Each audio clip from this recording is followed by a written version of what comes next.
What's going on, everybody? Another Whisker Fishin 208 podcast. I'm here with a good buddy of mine named Oliver. Oliver, how you doing? Pretty good, man. How you doing? I'm doing great, man. It's good to have you on. I appreciate you taking time out of your busy schedule to get on and record this video with me. Of course. No Yeah, problem. so yeah, let's just kind of jump right into it. So normally how I kind of start everything is I ask people how they got into fishing and hunting, and that's exactly what I'm going to ask you. So Oliver, how'd you first get into fishing and hunting? Was it more of a younger child thing? Were you doing it as a young kid or kind of getting into it as you were older? I started fishing pretty much in high school, just bass fishing Hmm. around the Bay Area, and then I don't know. I moved to Montana and started doing sports there, and kind of gave it up for a couple years, and then got back into fishing, and just started getting to fly fishing mostly out here, Hmm. just trout fishing. That's what it's Yeah, all about. Started on the rivers, and then started doing some alpine lakes, and kind of just do a little bit of both all the time. nice. What about the hunting? Was that kind of new when you got up to Montana, or did you kind of have some background in that? I mean, I grew up on a ranch and we grew up like shooting squirrels and all that Hmm. stuff, but not really, no, not really anything Yeah, kind of just hunting wise until I yeah. got to Montana. And That's then where the one of my big game at. buddies, yeah, I went out hunting with one of my buddies one time in 2019, I think it was. And that kind of kicked everything off. I shot my first whitetail buck and he's Nice. actually on the wall. I'll just Very cool. show you him real quick. Yeah, dude. Let me see. Heck These yeah, guys dude. right That's here. a nice one. Those are Yep. two nice ones. Yeah, so that's my Nice. first bull elk and my first whitetail right there on the Very wall. cool. Hell yeah, dude.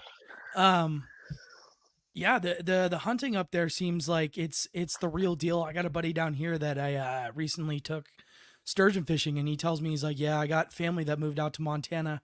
Forgot the area that he was in, but he's like, yeah, dude, I go up there and I'll elk hunt with them. And they'll send me videos and pictures of just the biggest bull elk you'll ever see on their front lawn. And it's a little bit different than Idaho. We got some pretty good fishing and hunting up here as well. It's just like Montana, mostly public land hunting. So it's you get a lot of guys getting some good deer, a lot of good mule deer down here. So that seems like the real popular big game animal to target. And the fishing kind of the same. You know, a lot of fly fishermen down here. Mhm. It's you get a lot of people who will fly out and fish the Owyhee and kind of go after those trophy sized browns. You'll hear a lot of stories of some guys getting some good ones out there. Oh, for sure, yeah. And the multi-day fishing stuff is like kind of where I'm trying to get to Hmm. eventually. Yeah, Doing a yeah, little bit of definitely. that. Yeah, hell yeah. So we'll just kind of get into the next point here. So you told me that you guide fishing and hunting trips in Idaho and Montana. If you want to kind of just get into the details of that and kind of tell the people how you got into that and what it's been like and all the stories and everything in between. For sure. So I've guided elk for 3 seasons now. Um, and I did my first season in New Mexico, and then I've been in Idaho and Montana since then. I don't guide fishing trips yet. I mostly do multi-day rafting trips and Nice. canoe trips. Very cool. So during the summer, I'm mostly on the Missouri River. I'm one of the leads on that river. And we do anywhere from 3 to 6 day trips on the river. So like the canoe trips, we'll do 47 miles in 3 or 4 days. If you want to do a 107-mile trip, we'll do that in 6 days. Nice. And then we also do the main salmon in Idaho. And I'm Mm-hmm. just getting my official cert in that this year, so I'll be licensed in Idaho for whitewater guiding as well. Nice. And Um, where about are you going to be rafting in Idaho? the main salmon, Okay. Yeah. main salmon river. So I'll be on that one, but most of my time is going to be spent on the Missouri River in Montana, Very cool. doing those trips, and Nice. then Yeah. hopefully get into not hopefully as soon as I get a boat here, I'll start guiding in Missoula, just day Nice. trips on the Very river cool. here, um, just kind of doing that stuff. Nice. Yeah. You mentioned the Salmon River a little bit, and that's a pretty popular river in the state of Yeah, Idaho. Kind of comes down, and you got a lot of people whitewater rafting, and there's some good fishing out that way too.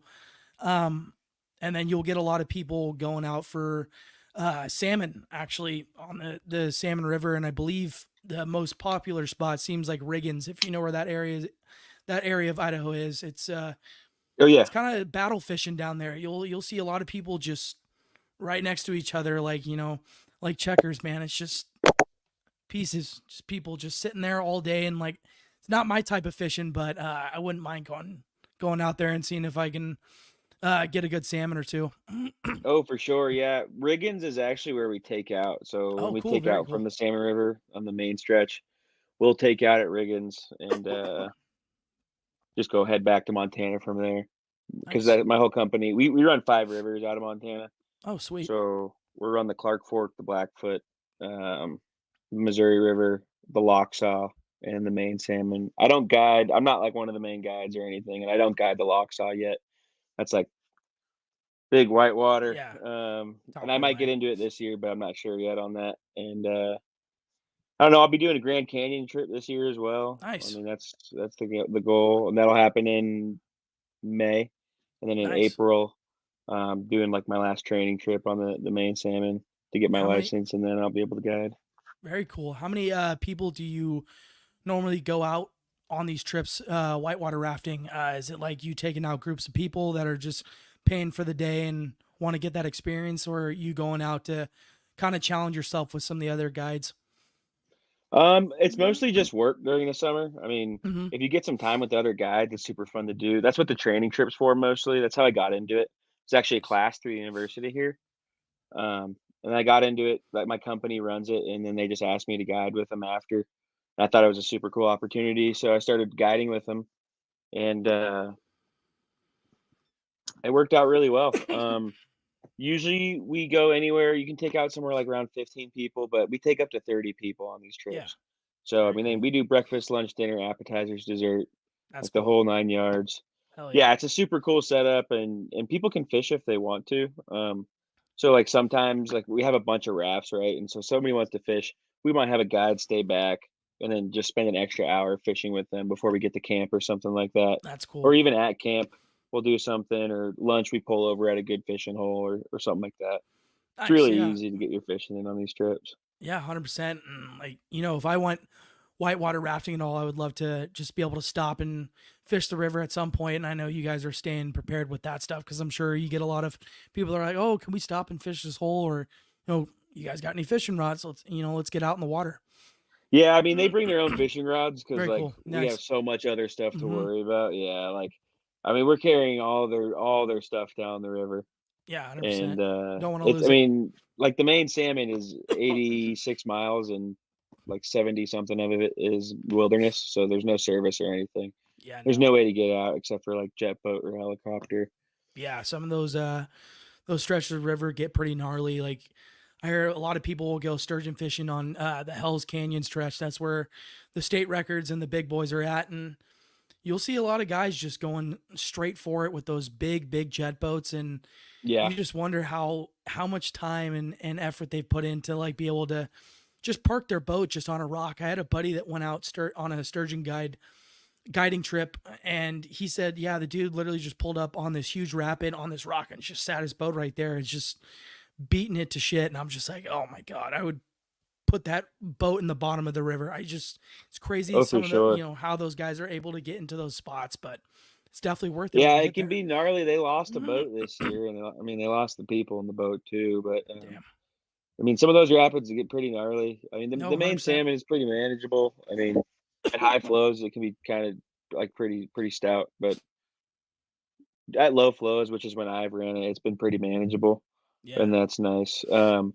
The other stuff we do whitewater wise, is the Clark Fork. We do the Alberton Gorge.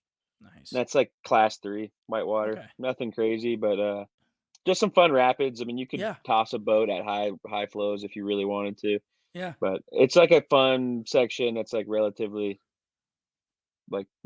easy, but Yeah. it's fun to take people on. You can take people through through some pretty fun stuff. No, definitely. I'm sure the people that go on those trips just have a blast the entire time. I know Oh, I for would. I sure. definitely got to get out there and do that. Yeah, definitely.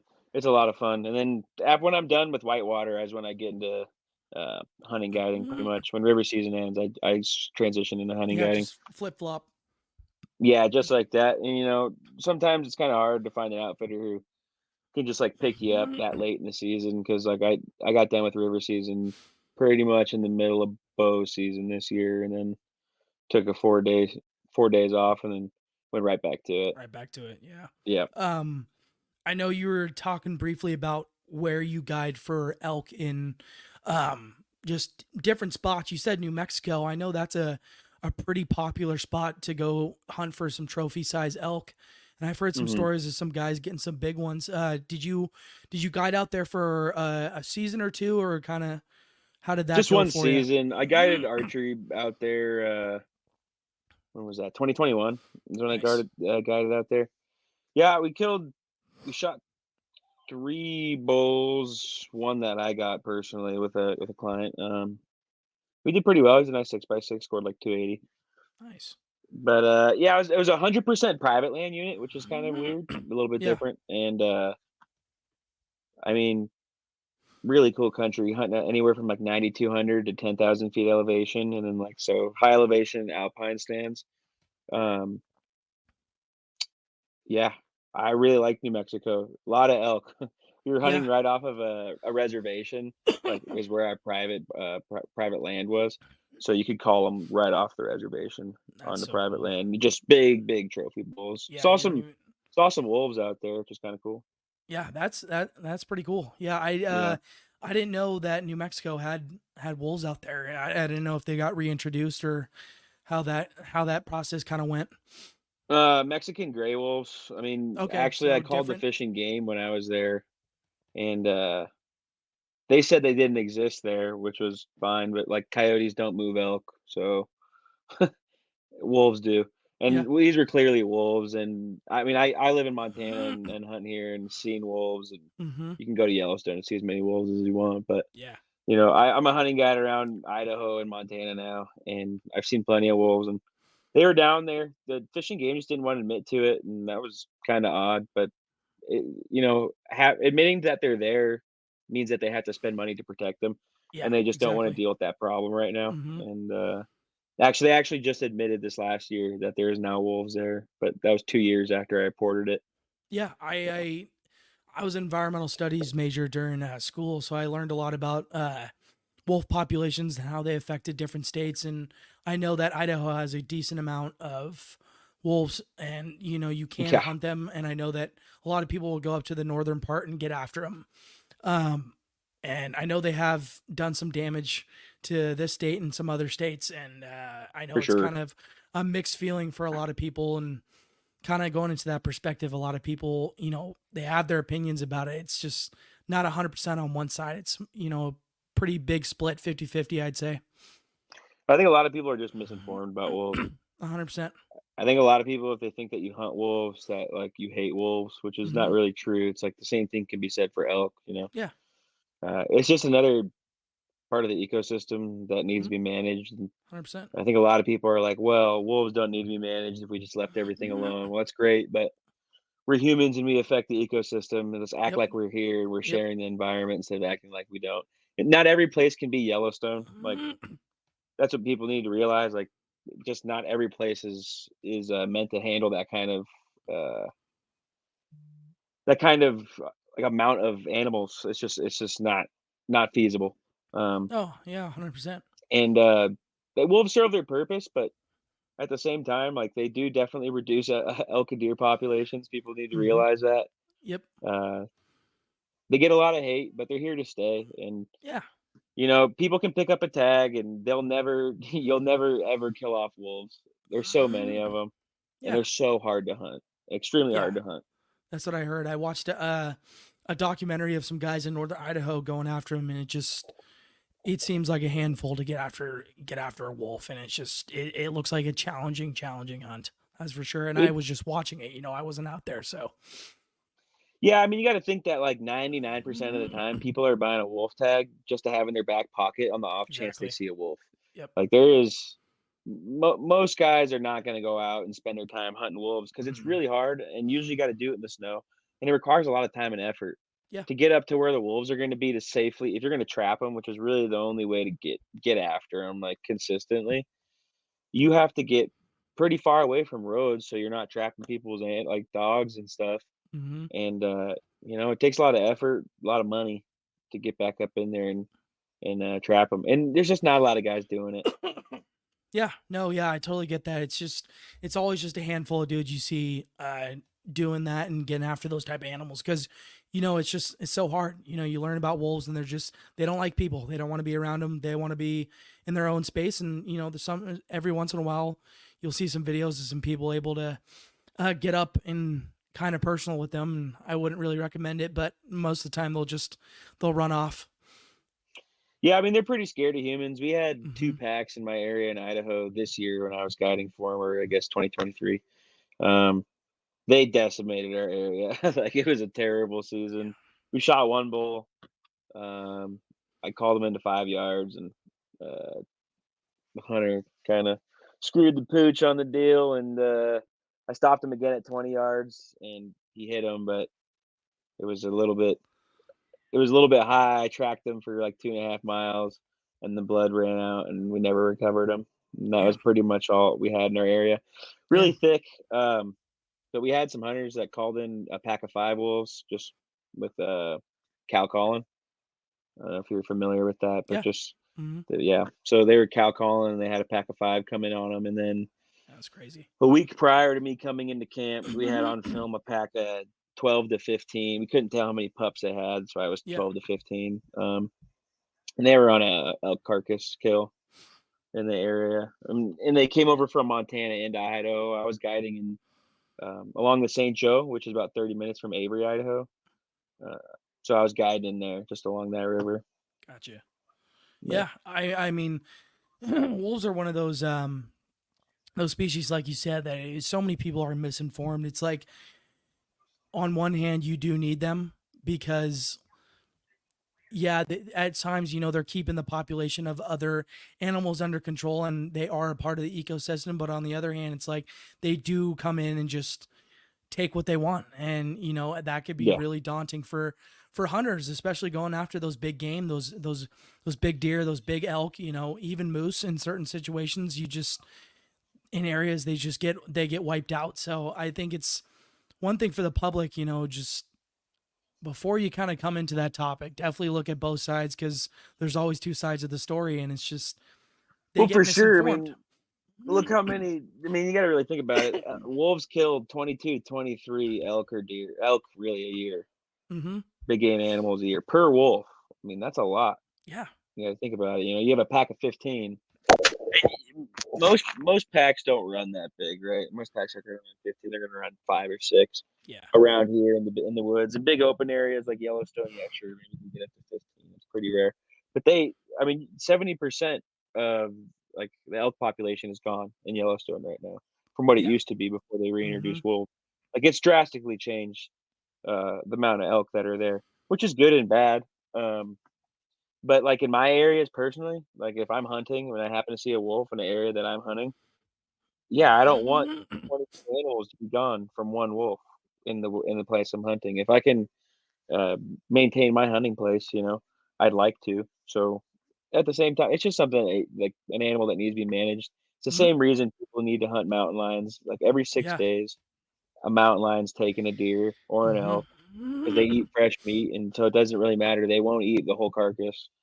Yeah. But come back and feed on it and feed on it. But as soon as it's not fresh anymore, they take off. They don't Yeah. want to be there anymore. Yeah. We got so many mountain lions here in Idaho. Yeah.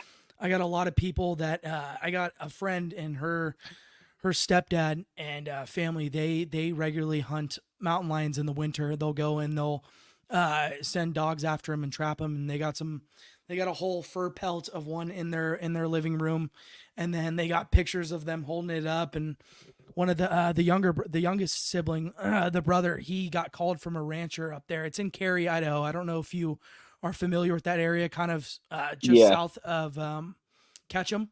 So a lot of vast, deep terrain back there, and he got called in, and he came in and tracked this lion into a cave, and he said he was only like I think he's 16 or 17, and he went in there and he's like I was face to face with this thing. He was backed up in the cave, and I just one shot and he was done. He sent me a video of it, and it's just the mountain lion kind of convulsing a little bit and just sitting there, and he's just in the frame. It was a big lion too. It was probably like 190 pounds, close to like Wow. 200, and they get really big. I mean, especially in Idaho and Montana area, I know they just get ginormous, and you hear a bunch of Yeah. stories of just dogs getting attacked. I mean, I have a buddy that works for Fish and Game, and he does like a lot of the desk work, but he also gets a lot of of the officers to come in with lions, and they got to tag them and all this stuff because they get reports and calls all the time of dogs getting attacked and people getting attacked just walking with their dogs in the woods a little bit. And that's one of the things where it's like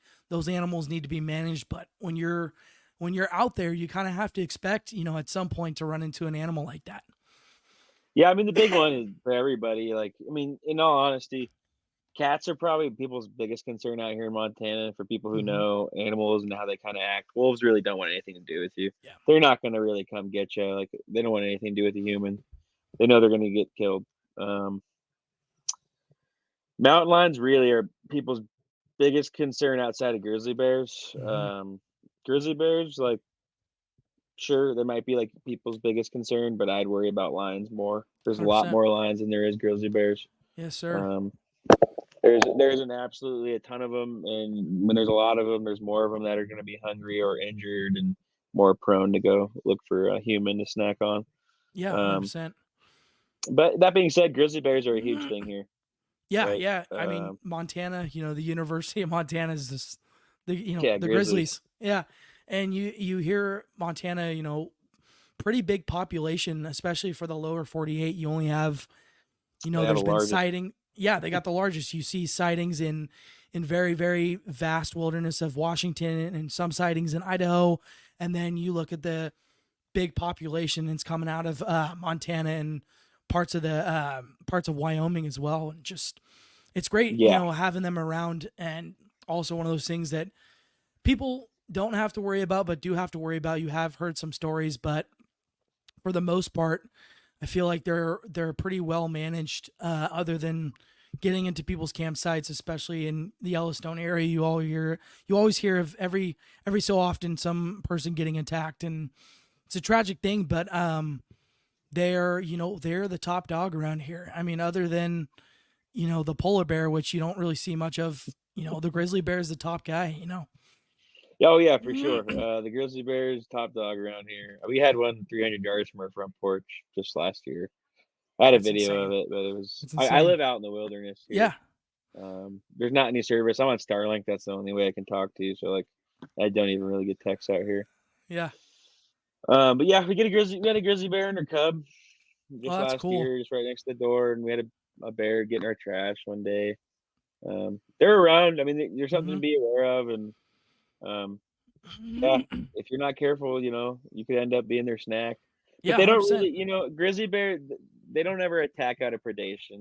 Yeah, They attack because they're pissed off you're there, or you yeah, surprise them. yeah. Um, they're not like a black bear. If a black bear's attacking you, it wants to eat you. Like it's hungry. But a Hmm. grizzly bear, like most of the time, they just want you gone. They don't want to be around you at all. So they just try to like if you run into them, they're gonna try to scare you off and bluff charge you maybe. Hmm. Um, you know, it's a problem though. You don't want to be within 100 yards of one Yeah, no, no at way. I all. mean, Like that's too close. yeah, Let them hundred know you're percent. there. If you're that close, try to just sneak off. But Go back the way you let came. them know you're there long before you get up to them. Yeah, and Yeah, try to get the wind in your favor so that your wind's pushing it towards them. yeah. Um, so they can smell you. Like a lot of people would be like, "Oh, I don't really want that." Like they don't like the smell of humans. They're not going to come in and try to hunt you. That's not their Hmm. goal. Like Yeah. a large percent of their diet's scavenging. Hmm. They do hunt, but they're really opportunistic. Yeah. And so like they're going to come get your food maybe, and that's why people say to leave your food away from your tent because they're not coming into human sense. They want food. They want easy food. They don't want to Yeah. fight, but they will. And so yeah, get your wind towards them and carry bear spray and a pistol. A lot of people will go like, "Well, why not just carry bear spray? Why do I need to carry a pistol?" Because people, aren't gun advocates. Well, you ever heard of wind? Yeah. Yeah. Well, if it's windy, Exactly. you It's can't use just bear spray. You're gonna mace yourself. yeah. It's gonna hurt really bad and worsen the situation. So Exactly. that's why And you carry a yeah, pistol. hundred Um, percent. And when I'm fishing, if I got a buddy, normally here soon I'll be getting my basically my license to carry because I'm always out in the wilderness and Yeah. I spend a lot of time at night fishing, and I'll have bear spray on me because I know it'll work for other animals, but I don't want to be a snack, so I'm definitely going to have to upgrade the gear a little bit and probably start carrying a handgun with me too, just cuz you just never know. You never know. Oh, for And sure. I definitely carry a handgun if you're gonna be hunting in grizzly bear country. I mean, you gotta understand that you're being quiet. You're acting like a predator. So, mhm, like, you're gonna surprise whatever's there. You're aiming to exactly. surprise a deer, an elk, you're gonna surprise whatever's there. Yeah. So if that's a grizzly bear, that's you could be put in a situation where you're gonna have a bear charging on you. You Mhm. don't just want bear spray. I mean, Yeah. it No. works. It works more statistically, it works more often, but, in windy conditions, and it just might not work all the time. Yeah. It's just No. better to have multiple options just in case something goes south.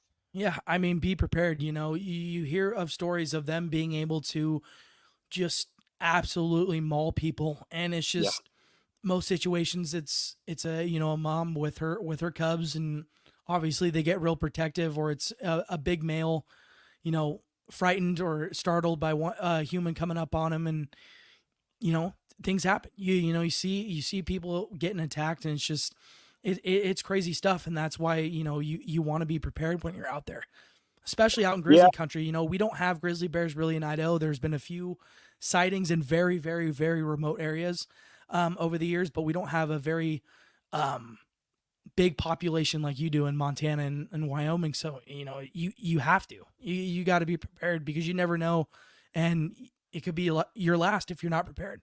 If you don't got what you Yeah. need, you never know. They're wild animals, and they're at the end of the day they can be apex predators, and in a lot of situations they are, and they can attack. So you want to be prepared. Well, a lot of the time, the biggest conflict out here is with farmers. I mean, they kill a lot of livestock. Oh yeah. And farmers aren't allowed to do anything legally. So like that's the where you get the biggest pushback politically when it comes to a lot of this stuff is it's like a lot of people don't understand that it's not just about bears that are out in the wilderness or people that are hiking that are getting attacked and like honestly like for people that's not really taken into consideration when we're talking about hunting grizzly bears again.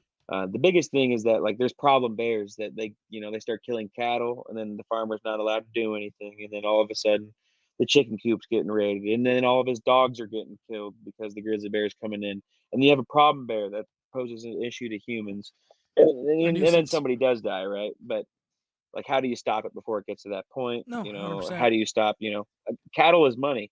Each Yeah, cow is going to it's a be lot over of two money. grand. Hmm. That hurts the farmers' pockets at the end of the day. They're getting a little mad about it. So uh, grizzly bears, I mean, they're managed pretty well, but at the same time, they keep a lot of like land from being developed. Um, they're not really endangered anymore, like a lot of people like to say they are. It kind of goes with wolves, like you can't piecemeal a species. Is kind of how they like to defend it in court. Just because the species has recovered in one area doesn't mean it's recovered in the whole area. Hmm. Well, that's great, but their area is like all the way down to Kansas. So are we going to reintroduce bears all the way down to Kansas?